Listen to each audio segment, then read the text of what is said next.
সালামু আলাইকুম। বাঞ্ছানপুর ডেইলি নিউজের পক্ষ থেকে আপনাদের শুভেচ্ছা অভিনন্দন। আজ আমরা চলে আসলাম শাহ সুফি সাধক কুলে শিরোমণি হরজতে আনোয়ার হোসেন পাগল মাস্তান লাল সার উরুস মোবারকে।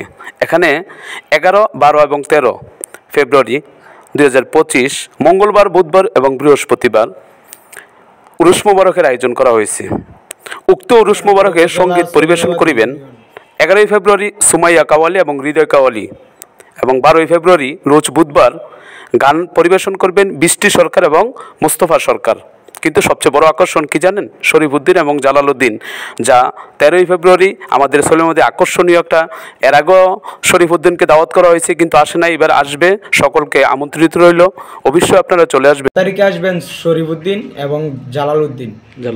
হ্যাঁ, দাওয়াত রইল মঙ্গলবার, বুধবার, বৃহস্পতিবার। আপনারা সবাই আসবেন। 3 দিন ব্যাপী উরুস হবে। আর সবচেয়ে বড় আকর্ষণ হচ্ছে কি শরীফউদ্দিন। জি জি, সবচেয়ে বড় আকর্ষণ শরীফউদ্দিন আসতেছে 13 তারিখ। এর আগে আসার কথা ছিল। এবার আমরা অনেক চেষ্টা করে শরীফকে আনার চেষ্টা করতেছি, মানে আসবে এবং কি বায়নাপত্র সব ওকে হয়ে গেছে। 100% আপনাদের অনেকে তো বলতাছে আসবো না, এর আগে তো আসে না, এর জন্য আমি এবার আসবে শিওর। আপনাদের সবাইকে দাওয়াত করা হলো, আপনারা সবাই আসবেন। আচ্ছা, আবার প্রাইমারি স্কুলের যে রোডটা আছে, রোডটা দিয়ে যে ইডের রাস্তাটা, এখানে আমাদের গেট দেওয়া আছে। গেটের সুজা বরাবর আসবে।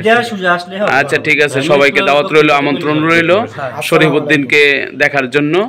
আর এটা 11 তারিখ, 12 তারিখ, 13 তারিখ এই উরুস মোবারক। এটা 57তম মনে উরুসটা না? ঠিক আছে, যে এটা লাল ফকির নামে সবাই পরিচিত। ডেইলি নিউজ বাঞ্ছারামের সন্ধানে প্রতিদিন